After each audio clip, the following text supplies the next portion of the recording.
Let's start with the U.S.-Saudi strikes in Iraq on Tuesday. What's behind that move? Well, as we might all recall, there was an interim ceasefire agreement between Iran and the United States in mid-June. That crumbled 3 weeks later due to its own fragility. And since then, the Americans and Iranians have been locked in an increasingly violent ballet with one another. Most recently, the Americans paused one of their surges as their munitions ran low, and the Iranian military, judging that this was a moment of weakness rather than an opportunity to negotiate further, responded by striking U.S. military bases in the region, as well as the infrastructure of American allies like Saudi Arabia, but also Jordan and Kuwait. Now, the Americans and Saudis are themselves responding by bombing not only military and economic targets inside Iran itself, but also Iran's irregular and non-state proxies and allies operating from bases in Iraq, thus violating that country's sovereignty and stressing its already brittle political settlement.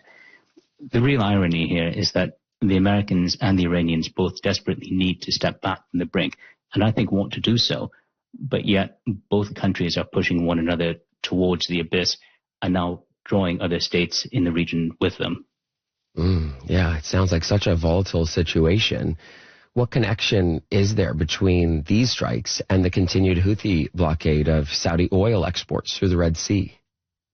It's part of a pattern of more and more actors being drawn into this conflict. The Houthis are an Iranian-backed militant group in Yemen. They've been engaged in one of the world's bloodiest conflicts, essentially a proxy war between Iran and Saudi Arabia since 2014.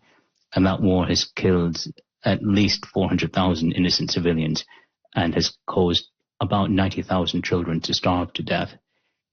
The Houthis are not historically a very strong force outside of Yemen, but they do have a demonstrated capacity to close shipping in the Red Sea by blocking the Bab al-Mandab Strait, the Gate of Tears, which lies adjacent to Yemen and which Saudi Arabia has been using. About 10% of the world's total oil passes through that strait, in addition to the 20 to 25% that passes through the Strait of Hormuz, or I should say used to pass through the Strait of Hormuz. Together, therefore, the Iranians and Houthis could choke off close to a third of the world's supply of oil and gas. That is a state of affairs that the world cannot afford and that the Saudis will not tolerate. Okay. And I'm also mindful of the time frame of all of this, because it was just last Wednesday, in fact, that the U.S. announced the nuclear deal with Saudi Arabia, allowing the Gulf country to establish a civilian nuclear program. There was fears at that time that that might lead to more tension in the region. Is that contributing to this? That agreement certainly demonstrates how volatile the area is and how dangerous it is.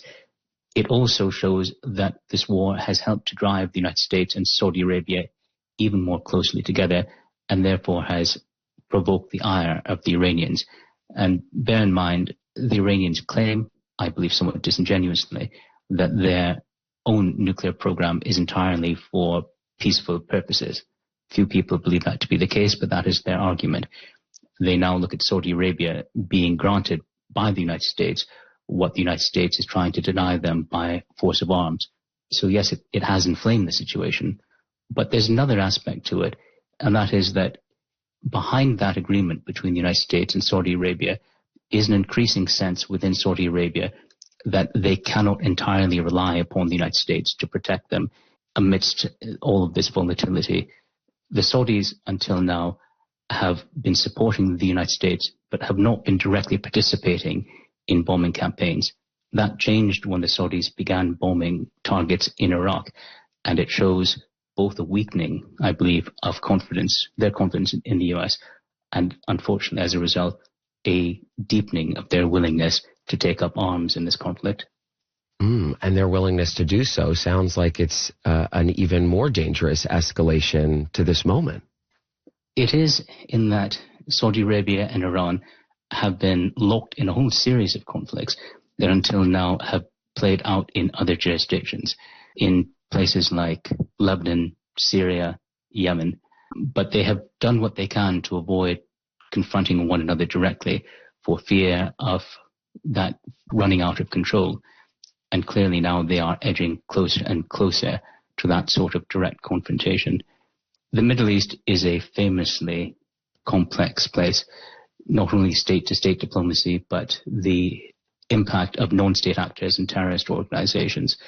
It would be foolish to step into a conflict in this area without having a grasp on how all of these actors are nested together.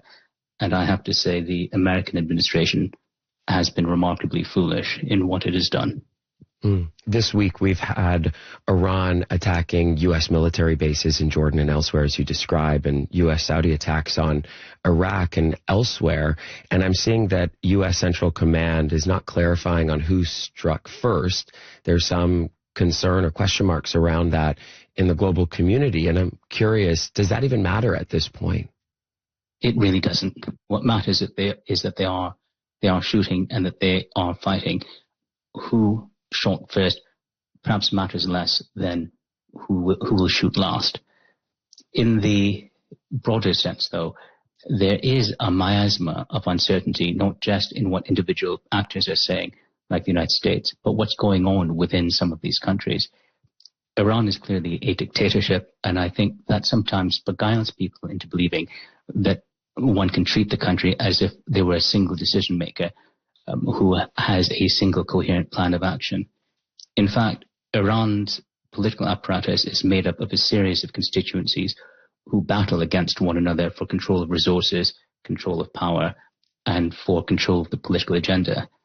There's a great deal of division within those between those constituencies. Right now, the Iranian military seems to believe that it can potentially win this war, not by defeating the United States, but by wearing them down until they lose their appetite to carry on. The Americans, however, have been talking mainly with the political representatives, that is the parliamentary representatives. They are far more willing to compromise with the Americans, but far less able to deliver on those compromises. It is, as you said, a frightfully complex situation. Yeah, especially with all those divisions that you highlight there inside Iran, more countries taking up arms and joining the fighting, and then, of course, the increasing volatility in the region. It all makes me wonder, where do peace talks stand? Peace talks are carrying on in the background. The real question is, are those talks meaningfully connected to decisions that will be made on the ground? You know, I'm reminded of Palmerston's famous quip about the Schleswig-Holstein conflict, that it was so complicated that only 3 people in the world ever really understood it. One had died, one went mad, and one was himself, and he had forgotten all about it. The US has plunged into a region that is vastly more complex than Schleswig-Holstein. Akash, thank you so much for coming on the program again. I appreciate your time. Thank you. Akash Maharaj joining me, as he often does, to provide analysis around the U.S.-Iran war.